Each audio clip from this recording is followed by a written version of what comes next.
What's up? It's Northeast Kingdom. You got me, Reacts, aka Isaiah, and I got my boy with me, of course, all the time, Christian, aka Sneaky, what's good? What's up? What's up? What's popping? So today we kind of have another Sunday fun day type of deal going on. Yeah, this is gonna be like a mini Sunday fun day in the middle of the week. Yeah, because we've been on your foreheads, guys. Let's just be real. How many we got? Three within less than a week. Episodes? Yeah, Nah, dude. We uploaded Sunday, Sunday. uploaded Saturday, Oh, we recorded though on. We should talk Friday, but about we didn't that. post Friday. Yeah. No, we recorded Friday and Saturday, dude. What's I'm saying? Yeah, but we didn't upload Fridays. Yeah, but we recorded. Well, just for this week though.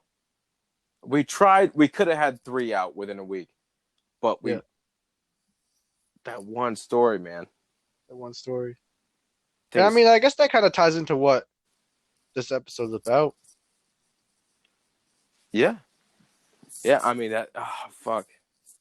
It's cursed, bro. Yeah, it is. We just can't do it. We want to tell y'all so bad about this mudding trip, but it just every time we record, a bunch of shit happens and it doesn't work out. We'll end up losing audio, or we'll keep getting phone calls in the middle of it and everything's messing up, or something will happen and interrupt us, and it's a bunch of shit. It could be something that neither of us can figure out either. I mean, we tried on Friday to get it done.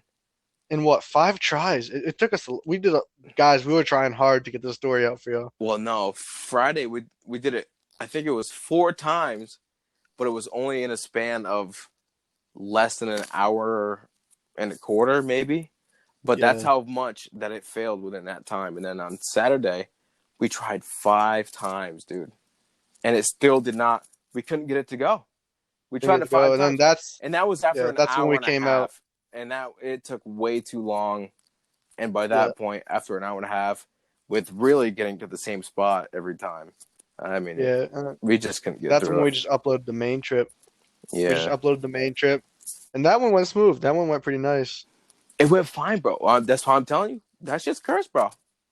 It is. We just can't get it up. Like I said, we want to tell y'all about this mudding trip, but it's just for some reason, something doesn't want us to talk about that weekend. I wonder why, though. I mean, it's nothing Yeah, like, I mean nothing really bad. as far as we know, Yeah, as far as we know, which is kind of crazy, though, because I don't know. Maybe I'm just being kind of superstitious, I guess, but at the same time, two nights in a row in a total of nine times seems a little odd. But then the next night, we could get wicked a full story out over our regular time for in one recording try. in one try. Yeah, shit's crazy. It's weird.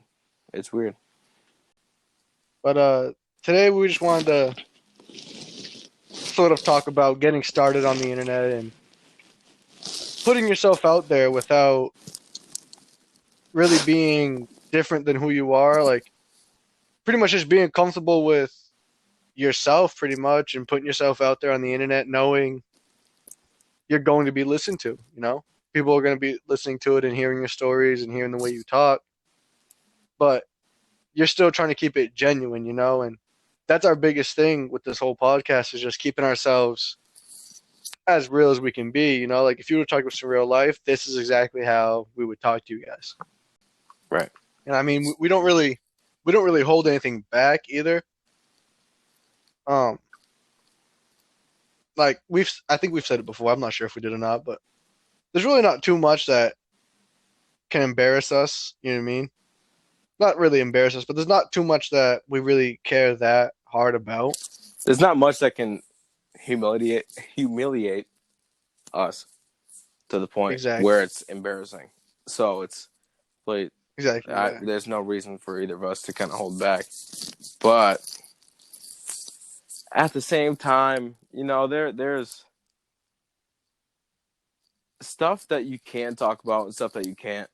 You know, when you come up and you're starting to make something, first of all, you have to have kind of a blueprint of where you expect your channel to be. You know, do you want it to be a Exactly. PG channel? Like, there's that. And then there's another side of it where, like, for example, Corey Kenshin, he doesn't swear, nothing like that. He plays certain games. You know, he plays horror games or whatever, but he's not playing, like, sexual games, you know. I know there's some anime games that can be kind of conceiting, I guess, in a way. He doesn't really play those, But, but but he uses them in more of a comedy way than an in a actual. comedy way, right? But that's where he expected his channel to go. Otherwise, he would be like Burleezy. Really easy. Burleezy! My man Poise. They all know each other. They're all, you know, close to each other, whatever. But they all have different expectations from their channel in the long run. And they Mhm. kind of did it step by step. So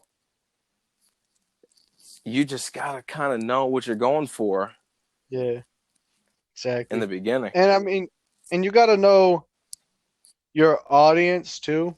Like you got to know who you want your stuff to be directed to, you know? Like if we would just record ourselves and throw it on YouTube or anything, then pretty much anybody could watch it. Like we could make them age restricted, but nobody really pays attention to that kind of stuff, you know?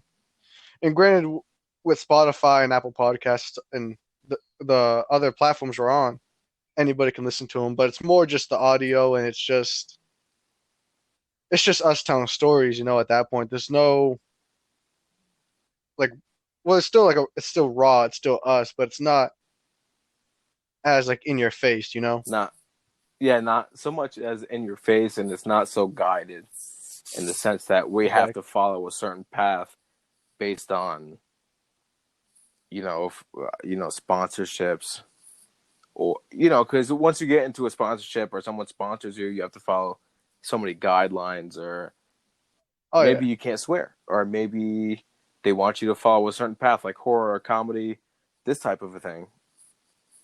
Mhm.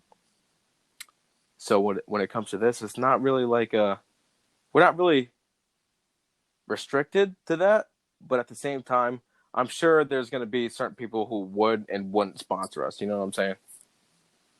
Oh yeah, no, for sure. Like we're not gonna get sponsorships from a company that holds themselves to a high expectation and view because of what we talk about. You know what I mean?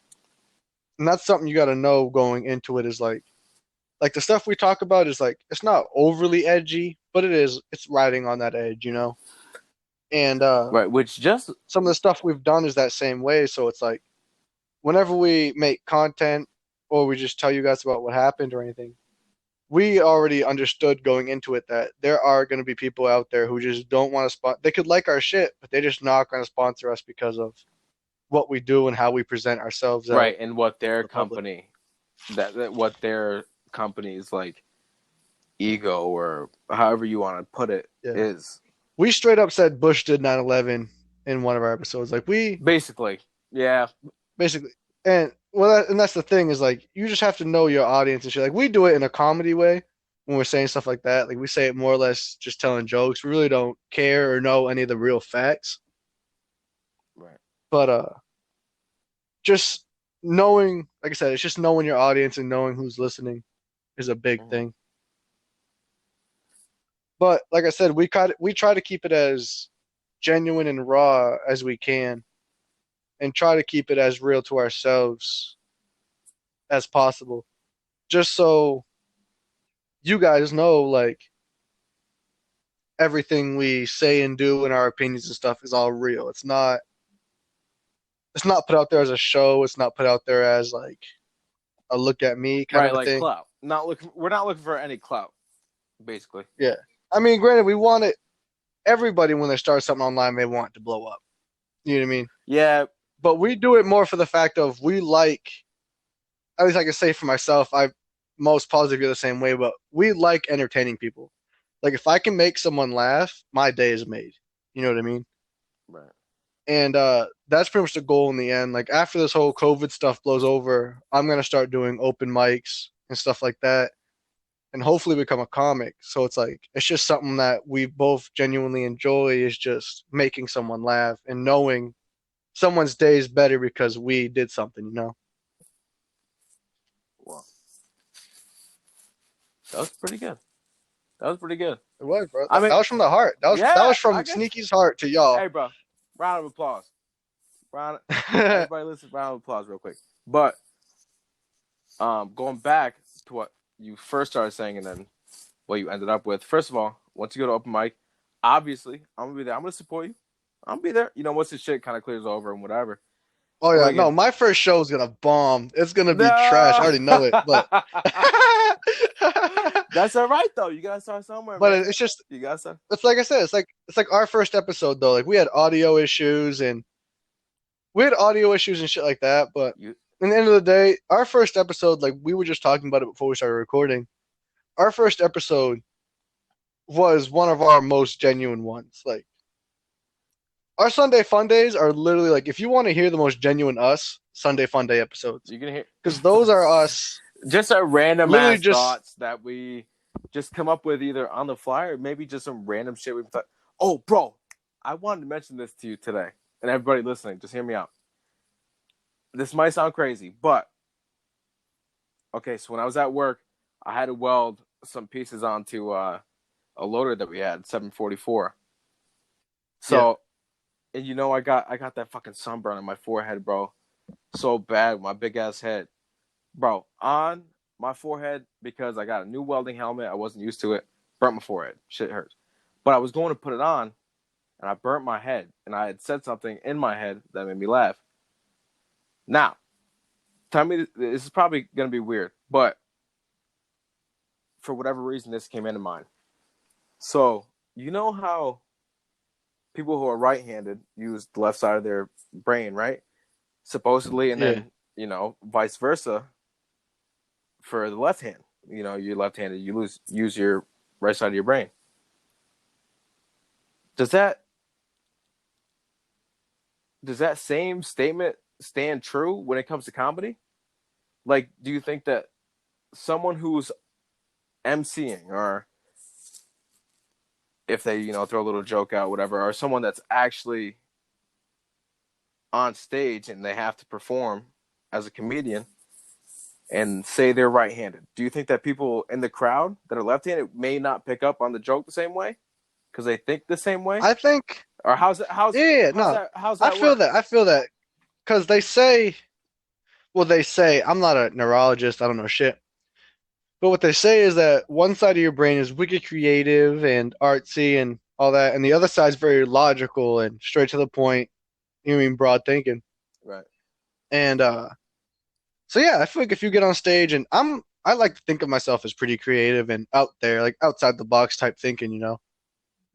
And if I get up there and start telling jokes like some of the stuff I've written down already, yeah, I already know for a fact there's gonna be some people in the crowd who are like, this is kind of just dumb. It's not funny, you know. But at the same time, there's gonna be people who are like, this is the funniest shit I've ever heard in my life. Right. So it's like, it all depends on your mentality and just how you think. Because there are some comedians that I think are legitimately funny, but they've said some jokes that I'm like, nah. Like, Hey, nah. this is some jokes that I'm like, I'm not about it. Like, that really wasn't that funny. But they're funny guys when I actually hear some of their other Funny jokes or people. hear their Right, interviews and stuff, right, you know? right. So I think that does come into account. I think there are some comedians who try to mix the two, you know what I mean?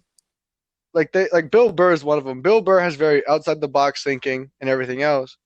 But at the same time, he has a very like specific kind of comedy where it's more like angry and it's like Rodney Dangerfield where like his life sucks, you know? Yes, yeah. And he's more or less picking on himself. But this is what's And crazy though, because if you've ever seen Eddie Murphy's special way back in the mm-hmm. day when he had the orange leather, was it leather? I can't remember. But the orange I know, and black yeah. jumpsuit, what was it called? No, not Laugh at My Pain. That was Kevin Hart. Fucking, oh shit. I I just don't had the remember. name right on the tip of my tongue. I'll think of it. But anyway, but you talk to anyone in that kind of era, dude, that was the funniest shit ever. Oh yeah. at work we were joking around yesterday about his ice cream truck joke. Yes. I mean, he's chasing after the ice cream Yeah, truck and yeah, shit. yeah. And we were literally just talking about that the other day. And I find it funny, but I know there are some people in our generation who would hear that and just kind of be like, whatever about it. Because I know there's a lot of people in our generation who also haven't Delirious. fully experienced an actual ice. It Yes. was called. Okay, so just keep that in mind. But if y'all want to watch it, Eddie Murphy Delirious. You'll see what I'm talking about. But anyway, go ahead. Yeah. But so some people in our generation or even younger, like my little sister, she's never really experienced or had the full experience of having the ice cream truck pull down the road and you go out and buy ice cream, you know what I mean? Right. So I know there's some people who just wouldn't find that as funny because they'd be like, whatever, or they'd be like, it's stupid. He's running after an ice cream truck, whatever, you know? Right. But so I feel like it's left side, right sided, whatever you want to call it. But I feel like it also depends on your generation.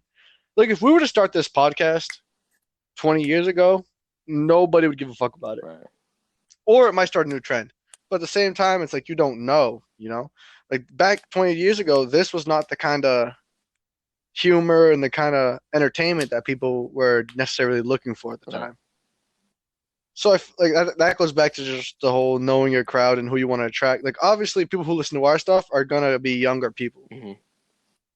You know, like we're not out here trying to get like, well, granted, you do what you want, and I'm not gonna judge you or nothing, but like we're not necessarily targeting like 60 and 50-year-olds. You know what I mean? Right. Like our humor is more like for teenagers, 20-year-olds, 30-year-olds, and you know what I mean.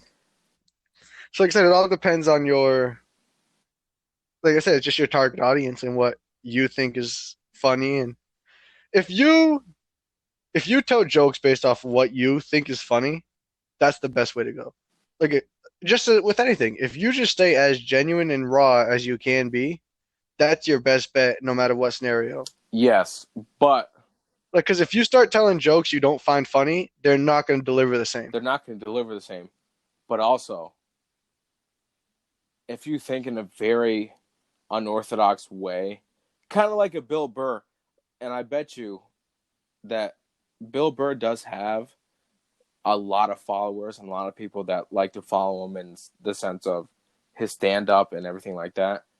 But if you look at someone as big as of a persona as like obviously Kevin Hart, Fluffy, you've got those two, and then you have other people like what's his name? Louis C.K. Yeah, Louis C.K. There's a couple people like that, and then if you go to like actor/comedians, like you have Jim Carrey. You know, you're gonna find a lot of his jokes funny, just like the following people or the previous people. So it's kind of like, how do you know though? But my whole thing was just left and right hand kind of deal, because it also depends on how you grow up, who you grow up around, and your environment. You're a product of your environment, and certain type of people do certain type of things. Like I remember Fluffy was on Joey Diaz's podcast, was talking about how he doesn't like going to Maine and doing his stand-up because 99.9% of his audience is Caucasian. And he said that it just doesn't sit the same way because there's certain jokes that he has that they don't understand. Yeah, like you gotta understand a certain culture, right, to get some of his jokes. And if you've never experienced that, then you're kind of like, it's like someone telling you a story, but you have no idea what they're talking about. But it's still funny. Like he even said himself, he said that they would still kind of like chuckle, but it wasn't the laugh that he was looking for. Whereas if he goes to Atlanta, Chicago, New York City, New Jersey, any kind of place like that, even in Cali, because he's mostly on Cali now, a lot of people are, you know, it's totally different. But certain areas, you know, you get a little bit chuckle here and there, but that's the most you're going to get. So it definitely hits different depending on your environment and, you know, how you're raised anyway. Actually, when I first started writing jokes, I was typing them on the computer, and some of my friends asked me like, "Yo, like, you should read me some of them," and I would text them like bits and pieces of it. You know what I mean? and it was still like work in the process, so it wasn't like a finalized thing. Right. But I had one on there that was about dating a Puerto Rican woman, like a Puerto Rican girl, and being her date and meeting her family and shit. And I thought it was funny as shit just growing up around Puerto Ricans, and my dad's famous from South America. And that shit was funny to me, you know? And I know that there's certain people out there that would find it funny, but at the same time, there's a certain crowd that, or crowds, plural probably, that just probably wouldn't find it funny just for the fact that they don't Exactly. understand some of the context and the joke and the background of it. Right. Well, I mean, we do have a couple platforms, bro, and I'm sure everybody listening would want to hear one of them.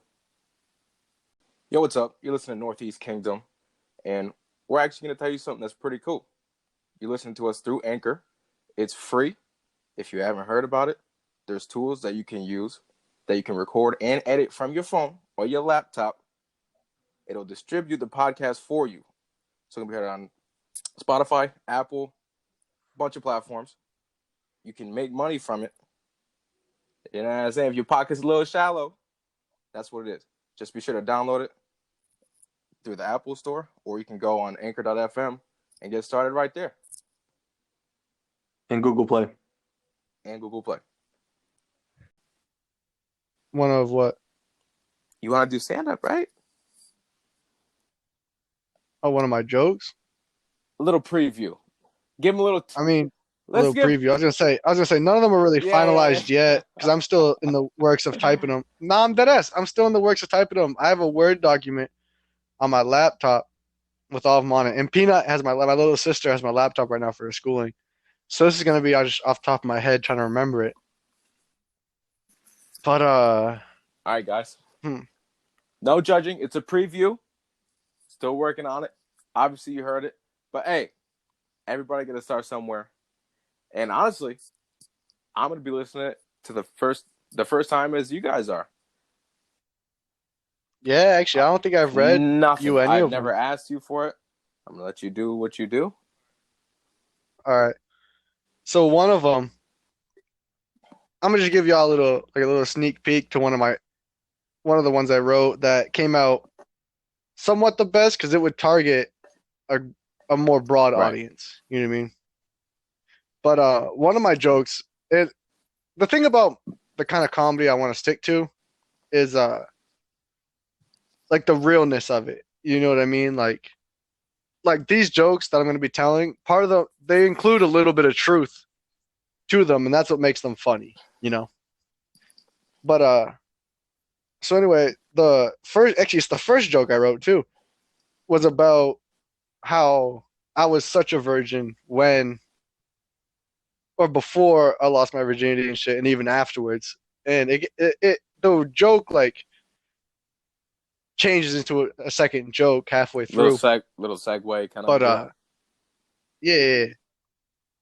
But I always talk about that, and like I said, I don't have the actual joke in front of me, so it's hard to say it how I did it at first. But pretty much, I was such a virgin, like when I was a virgin, pretty much, because girls would Snapchat me and be like, "Oh, like come over, my parents aren't home," and my dumb ass was just sitting there like, "Yeah, I love being home alone," and I would just sit there, and I thought weed was a lot cooler than having sex, and I was just pretty much just hanging out, and I've had girls legit text me and like snap me and like damn near nothing and be like, "Come over, my parent," or they wouldn't say come over, but they'd just be like, "No, I'm home alone," and I would be like, "Cool, I love being home alone."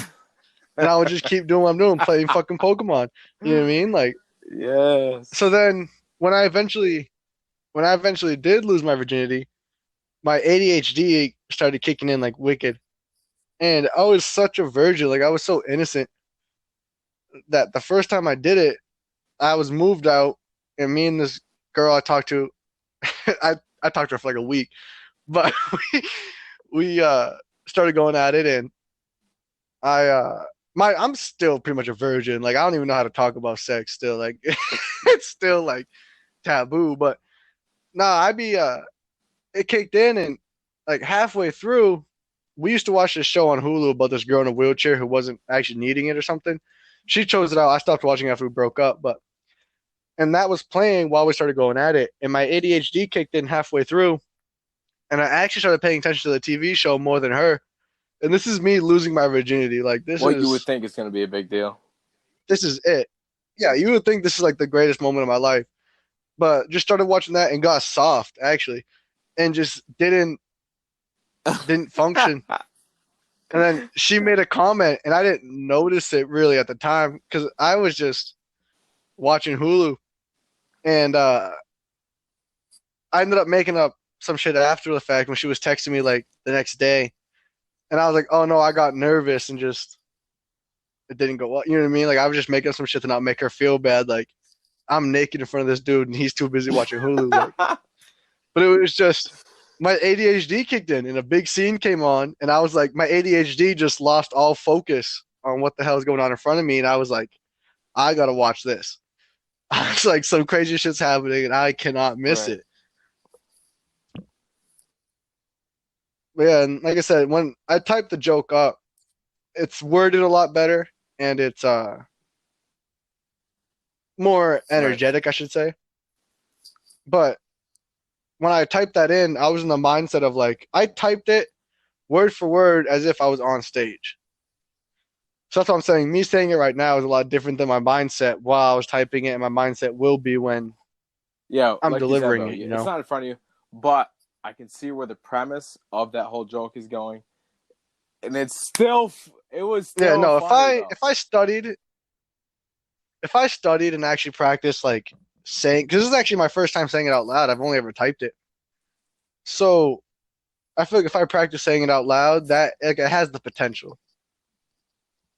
Oh, for sure. I definitely know. Like I said, I'm watching a few stand-up guys, and saying it out loud is a big fucking deal. It is, no, it is, because when you have an idea in your head, granted, I don't have any experience in comedy other than the fact that I want to do it, but I've been looking it up a lot and listening to a lot of comedians talk about it. And when you think of it in your head, it is a lot different than delivering it out loud. And it's much Life, bro. like me and you have fucked around freestyle rapping and just fucking around, Mm-hmm. joking around, you know, just doing stupid shit. And it's that same idea where like you can think of something that sounds hard in your head, but then you say it out loud and you're like, well, I So kind of sound like a little bitch. that was not Like how I did. that It was didn't not sound like that in gangster my at head. all. It did not sound like that in my head. But when I said it, it was even worse. Yeah, So it's just like that. But if you can get it down on paper and you keep practicing in that, you're gonna get it, bro. Everybody does. Well, oh I for can't sure. It say just takes everybody, time. but everyone that we can see now, bro. You want to know somebody who I'm gonna recommend to you Yeah. tonight? Who? And I actually have a certain video that I want you to watch. That I've never heard of him, and actually, it's the same guy who I don't know if Bill Burr's been there. I want to say he has, but there's been other people, other bigger celebrity or comedians, I guess, who have been to this stand up. This is in Cali, and so it's a big deal. Kind of, what's that one uh club that Craig Conant went to?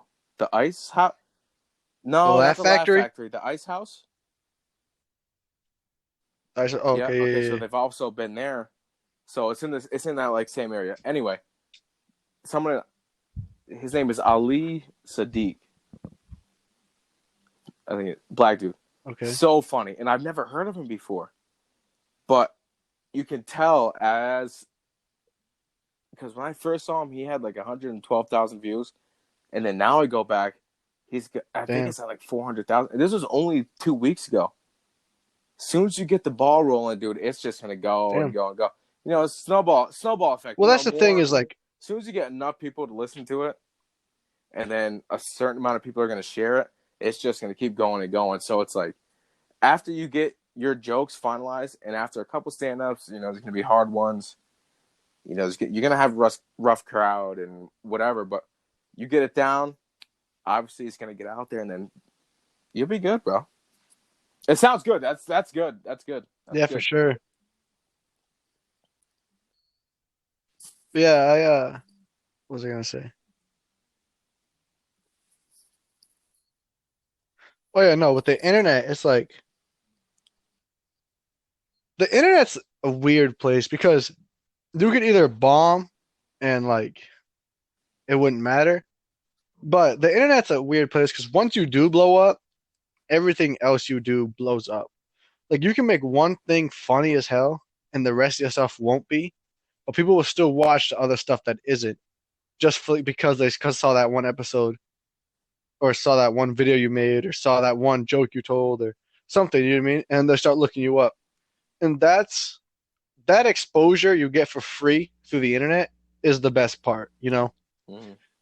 And I guess that's really what me going to open mics is about, is just getting that exposure and experience early on with a smaller crowd in front of me, but it has the potential to be a much larger crowd. Because like you can sell out a stadium, which is insane. You know what I mean?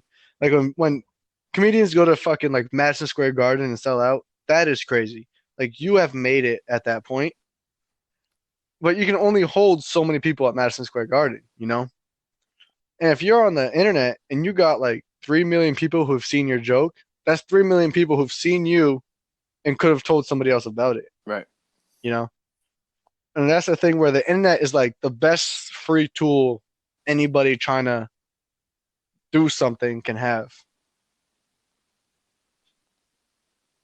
I'm actually going to do a little search right now. Um, yeah. So I just looked it up, and there's only been 9 comedians ever who have sold out Madison Square Garden, and that's Yeah. Eddie Murphy, George Carlin, Andrew Dice Clay, Chris Rock, the big Yes, Chris sir. Rock, bro. Eddie Murphy, especially. Russell Peters. Russell Peters. I'm not saying that disrespectfully, but I didn't expect Russell to sell that out. Dan Cook, Kevin Hart, of course. Louis C.K., Louis again, C.K. of course. And Aziz Ansari. And Yes, I'm sir. He's pretty funny as shit. yeah, if I'm not mistaken, is that the Indian dude? That's the Indian dude. He has a special on, or he had a special on Netflix when I had Netflix. Okay, so that is who I think it is. Yeah, so I mean, we're looking at big influences in the comedian world. Eddie Murphy, Chris Rock, Louis C.K., Kevin Hart. Yeah. Aziz Ansari. He's a big deal too. I mean, I could see how people may not have listened to him, but these are big, big deals in the comedian world. But everybody has to start somewhere, still though. Oh yeah.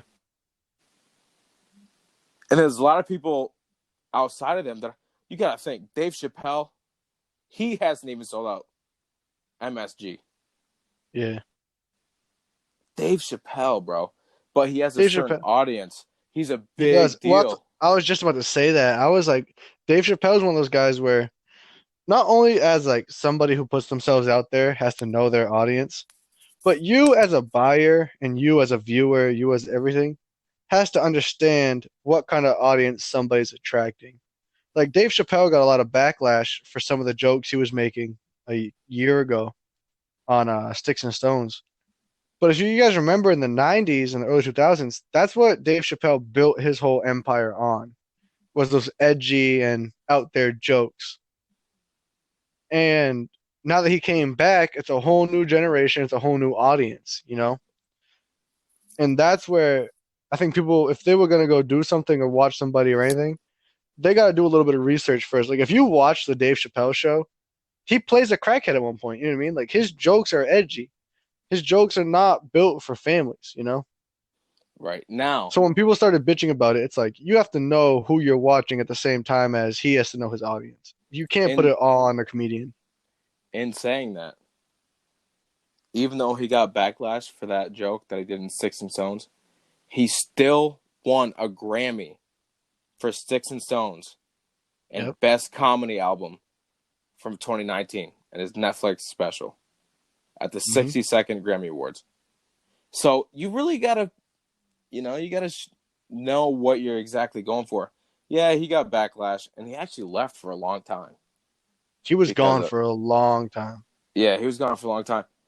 But to come back and win a Grammy in 2019 for another one of his early controversial after his return, couple jokes, still won a Grammy. So like, I mean, you kind of there's got to be backlash and everything, really. I mean, Yeah, you can't really say much now without it having without some kind somebody getting of offended. Yeah, yeah. So, but that's another so thing about putting yourself out there is like, yeah, you got to know your audience, but even if you know your audience and who you're targeting, there's still going to be people out there who are going to not like what you do.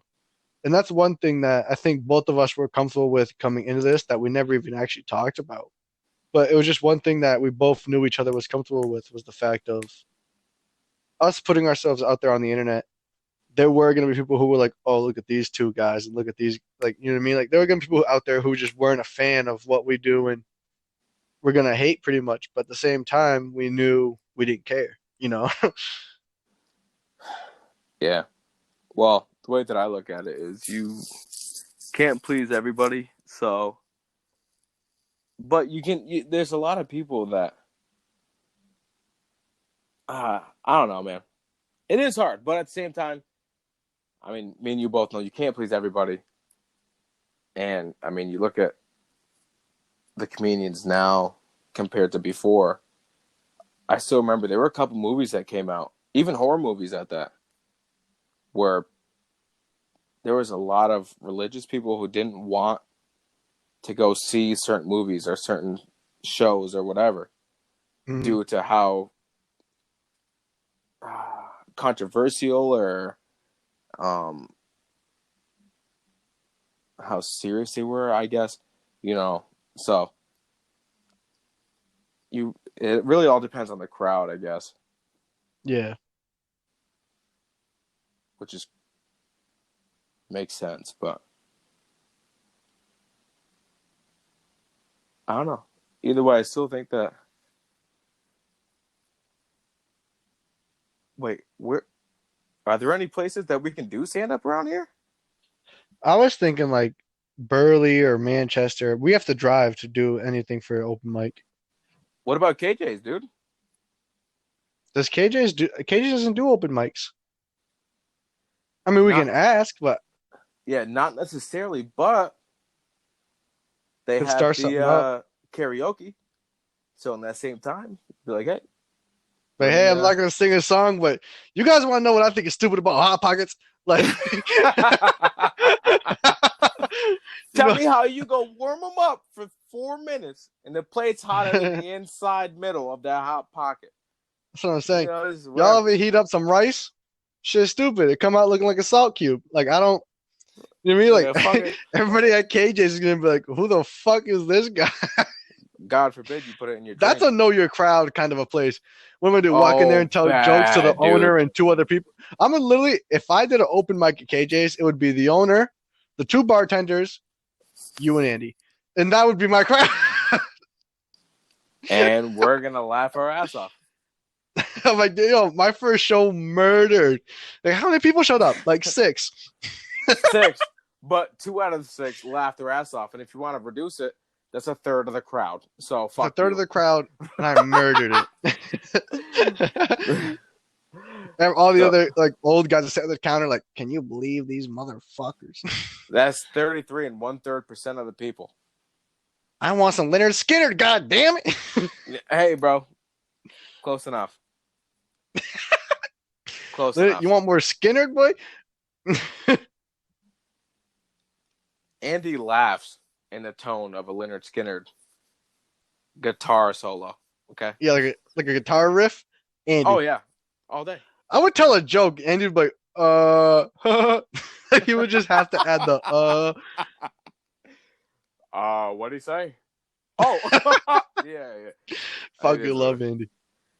yeah, he's something else, man. Yeah, we were having a good time today, actually.